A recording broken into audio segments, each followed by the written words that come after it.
Hello and welcome back to our new video. और आज की वीडियो है डीसी की दी फ्लैश इशू नंबर 800। और हाँ, मानता हूँ कि मैंने इस वीडियो को लाने में बहुत ज्यादा लेट कर दिया, बट जब मुझे इस कॉमिक को एक्सप्लेन करने को कहा गया था तब मेरे एग्जाम्स चल रहे थे और उसके साथ ही दी फ्लैश का इशू नंबर 800 सुनने के बाद मुझे लगा कि इसके पास्ट की इश्यूज को भी मुझे ऊपर से टटोलना पड़ेगा, बट नहीं, ये जो कॉमिक है वो उन सब से सेपरेटेड है। तो इस कॉमिक के टोटल 5 पार्ट्स हैं और मैंने उन पार्ट्स को डिवाइड कर दिया है। तो बिना किसी देरी के हम अपनी वीडियो को स्टार्ट करते हैं। तो इसकी फर्स्ट स्टोरी को आप दी फ्लैश वर्सेस जोकर भी कह सकते हो, जहां पर कहानी की स्टार्टिंग में कुछ क्रिमिनल्स एक जगह बैठकर गैम्बलिंग कर रहे थे और उसी के साथ वो डिसाइड कर रहे थे कि कौन सी सिटी सबसे ज्यादा सेफ है उनके क्राइम के लिए। तभी एक बंदा बोलता है कि एक्चुअली मुझे सेंट्रल सिटी के बारे में पता था कि वो एक टफ सिटी है, बट वो सब सिर्फ एक हाइप थी। जहाँ पर दूसरा बंदा उससे बोलता है कि अरे नहीं यार, ये तुम क्या बात कर रहे हो, चलो मुझे तुम्हें एक बात बताने दो। एक बार की बात है जब जोकर सेंट्रल सिटी पे अटैक करने के लिए आया था, बट जब तक जोकर अपने प्लान को सक्सेसफुल कर पाता, वहाँ पर एक स्पीडस्टर आता है जो कि और कोई नहीं दी फ्लैश था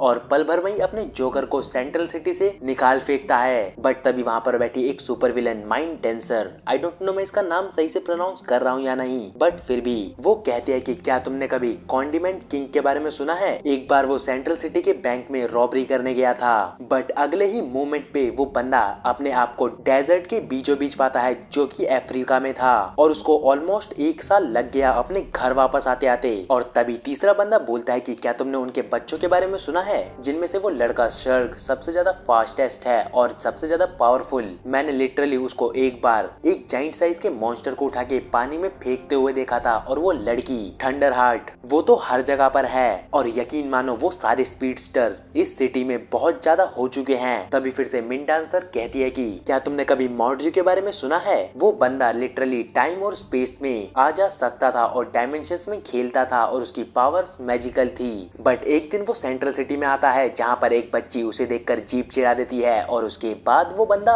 उस बच्ची से उसकी लॉलीपॉप छीन लेता है और उसे परेशान करने लगता है। बट तभी वहाँ पर ना जाने कहां से दी फ्लैश आ जाता है और वो उस बंदे से वैसा करने को मना करता है। बट तभी वो बंदा वापस किसी दूसरे डायमेंशन में भाग जाता है और उसे लगता है कि वो अब सेफ है। बट तभी समहाउ दी फ्लैश वहाँ भी आ जाता है और तभी वो बंदा फिर से दूसरे डायमेंशन में कूद जाता है। ये सोचते हो कि फ्लैश उसका पीछा छोड़ देगा, बट जहाँ जहाँ वो बंदा जा रहा था दी फ्लैश उसका पीछा किए जा रहा था, कभी इस डायमेंशन में कभी उस डायमेंशन में। बट एट द एंड वो लोग यूनिवर्स के एंड में पहुंच गए जहाँ पर उस बंदे को लगता है अब तो फ्लैश उसके पीछे नहीं आ सकता, बट दी फ्लैश वहां तक उसका पीछा करता है, वो भी और किसी चीज के लिए नहीं। और हमारा फ्लैश उस बंदे का पीछा और किसी चीज के लिए नहीं, एक लॉलीपॉप के लिए करता है जो कि मॉर्ड्रियो ने उस लड़की से छीनी थी, जिसके बाद वो बंदा अलग ही डिप्रेशन में चला जाता है। तभी वहाँ पर बैठा वही बंदा दोबारा से बोलता है कि अब बस भी करो, मेरी टांग खींचना बंद करो। और वो उन सबको बताता है कि मैं जिन पैसों के साथ गैम्बलिंग खेल रहा हूँ वो पैसे मैंने और कहीं से नहीं सेंट्रल सिटी से चुराए हैं, जो कि जस्ट फ्लैश म्यूजियम के बगल में है। और इतना सुनते ही वो सभी लोग वहाँ से भागने की तैयारी करने लगते हैं, बट तभी वहाँ पर कोई नॉक करता है, जिसे देखकर वही सेम बंदा उन सबसे बोलता है कि डरने की बात नहीं है, ये जरूर मेरा पिज्जा डिलीवरी बॉय होगा। बट जैसे ही वो गेट को ओपन करता है वहाँ पर और कोई नहीं अपना दी फ्लैश खड़ा होता है और वो उन लोगों से बोलता है कि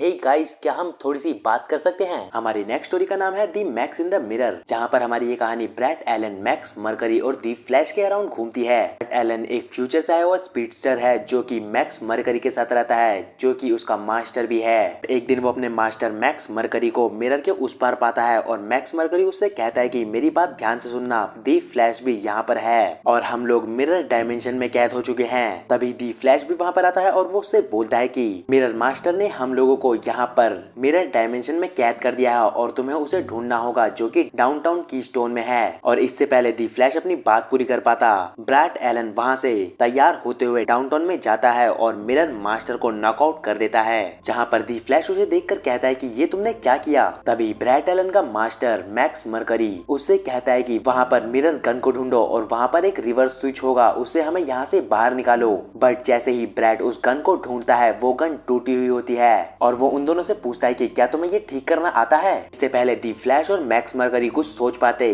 ब्रैट एलन वहाँ से भागते हुए एक पब्लिक लाइब्रेरी में जाता है और वहाँ पर उसे ठीक करने के इलाज को ढूंढने लगता है। और थोड़ी ही देर बाद वो सारी चीजें लेकर एक जगह इकट्ठा करता है और उस मिरर गन को वापस ठीक कर देता है। बट जैसे ही वो उन दोनों को बाहर निकालने के लिए मिरर गन को यूज करता है, मिरर गन में 4 चार्ज ही नहीं था। बट थोड़ी ही देर में ब्रैट एलन उसे चार्ज करने का भी तरीका ढूंढ लेता है, जो कि उसी गन पे लिखा था MPS, मतलब माइल्स पर सेकंड, जो कि उसे भागने से ही मिल सकती थी। इसीलिए वो पूरे शहर में इधर उधर भागना स्टार्ट कर देता है और एट द एंड उस मिरर गन को चार्ज करने के बाद वो दी फ्लैश और मैक्स मरकरी को उस मिरर डायमेंशन से बाहर निकाल लेता है और वो उन दोनों को बताता है कि उसे इस मिरर गन को चार्ज करने का तरीका कहाँ से मिला। जिसके बाद दी फ्लैश मिरर मास्टर को उठाने लगता है। हमारी नेक्स्ट स्टोरी का नाम है फ्लैश फैमिली, जहाँ पर बैरी और आयरिस अपनी डेट नाइट के लिए रेडी हो रहे थे। बट तभी लिंडा पूछती है कि ये लोग कहाँ जा रहे हैं। तभी वॉली बताता है कि तकरीबन 1 मंथ पहले ये लोग एक सीक्रेट डेट पे गए थे। उन्होंने इस चीज को छुपाने की कोशिश तो करी, बट वो नहीं छुपा पाए क्योंकि वो हर बार एक ही जगह पर जाते हैं। तभी बैरी आयरिस को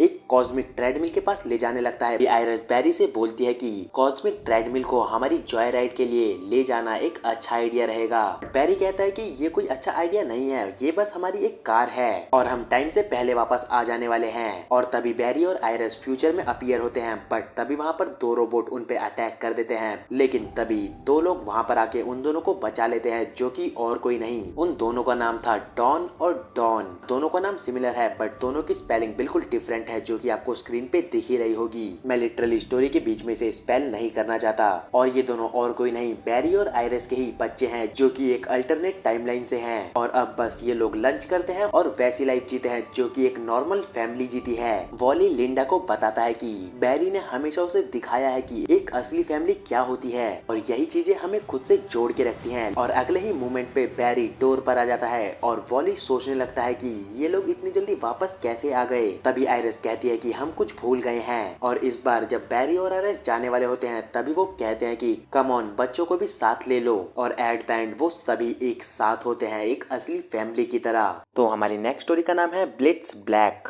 देखो, मुझे ये कहानी अच्छे से समझ नहीं आई क्योंकि ये पास्ट से ज्यादातर कनेक्टेड थी, बट स्टिल मैंने इसकी एक समरी बना रखी है और मैं ट्राई करूंगा कि इस कहानी को भी थोड़ा बहुत समझा सकूं। तो इस कहानी में जोलोमन, जो कि जूम भी है, और जितना मुझे पता है ये दी फ्लैश का एक विलन है। और इस कहानी में जूम यानी जोलोमन हंटर अपनी लाइफ के पेनफुल एक्सपीरियंसेस को एक्सप्लोर करता है। जूम अपने आप को फ्लैश का दुश्मन नहीं बल्कि एक ऐसा इंसान के तौर पर देखता है जो फ्लैश को और भी मजबूत और पावरफुल बनाना चाहता है। हंटर का मानना है कि फ्लैश को चैलेंज का सामना करना चाहिए ताकि वो बेहतर हीरो बन सके। ये कहानी हंटर के डार्क पास्ट और उसके मिशन को एक्सप्लेन करती है, जहाँ पर ये बंदा अपने स्पीड फोर्स के अंदर फंसा हुआ है और अपनी कहानी को बार बार रिपीट होते हुए देख सकता है, जो कि इसके लिए बहुत ज्यादा पेनफुल है। लाइक ये जो कहानी है वो जोलोमन हंटर की पास्ट की कहानी का ही रिकैप है। तो मेरे ख्याल से इसमें ज्यादा कुछ होता नहीं है। जोलोमन इस कॉमिक के एट द एंड में एक अलग टाइमलाइन में बाहर निकलता है और वो बाहर निकलते ही एक अजीब सी स्माइल पास करता है और कोई फर्क नहीं पड़ता कि वो कौन सी टाइमलाइन में है। पीछे से एक बंदा उससे पूछता भी है कि क्या तुम ठीक हो, जिसके रिप्लाई में जूम कहता है कि मैं बिल्कुल ठीक हूँ, मैं बस यहाँ पर किसी की मदद करने के लिए आया हूँ। बट उसके रिएक्शन से ये तो नहीं लग रहा कि वो किसी की मदद करने के लिए आया है। खैर, मुझे जितना पता था इस कहानी के बारे में मैंने एक्सप्लेन करने की पूरी कोशिश करी है। अगर मैं कहीं पे भी गलत हूँ तो कमेंट सेक्शन में बता देना। हमारी नेक्स्ट स्टोरी का नाम है बिटवीन लव एंड यू, जहाँ पर एक रेस्टोरेंट में वॉली अपनी वाइफ लिंडा के साथ बैठा हुआ होता है, जहाँ पर अपना फ्लैश हर एक चीज को नोटिस किए जा रहा था और हर एक चीज को चेक किए जा रहा था, जस्ट बिकॉज वो एक स्पीडस्टर है और वो फास्ट ट्रेवल कर सकता है। और इन सब चीजों को लिंडा नोटिस नहीं कर पा रही थी, बट लिंडा अपनी वॉच को बार बार चेक किए जा रही थी और अपना फ्लैश लिंडा को वो नाइट दे रहा था जो कि वो डिजर्व करती है। और अपनी लिंडा आंखों से आंसू पोंछने जाती है क्योंकि वो आज बहुत ज्यादा खुश है। बट तभी दी फ्लैश को एहसास होता है कि उसके पास अभी भी बहुत ज्यादा टाइम है और यहाँ 16 सेकंड पहले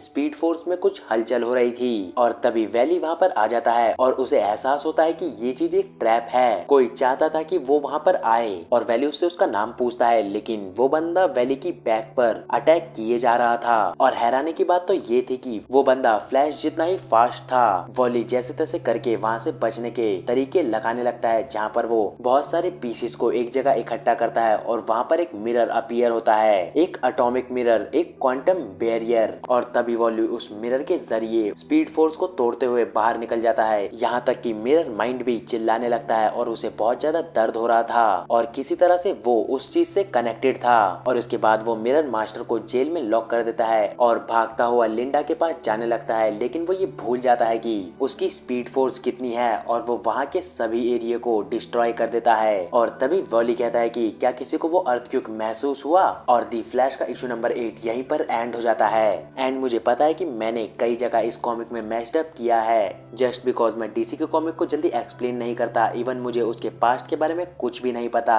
तो आई एम सॉरी अगर मैंने कहीं पे भी कुछ भी गलत बोला हो तो आज के लिए बस इतना ही। अब हम मिलेंगे किसी और नई कॉमिक्स के साथ, तब तक के लिए अपना ख्याल रखना। और हाँ, वीडियो अच्छी लगी हो तो वीडियो को लाइक कर देना, चैनल को सब्सक्राइब कर लेना और बेल आइकन को भी याद से ऑल पर सेट कर देना।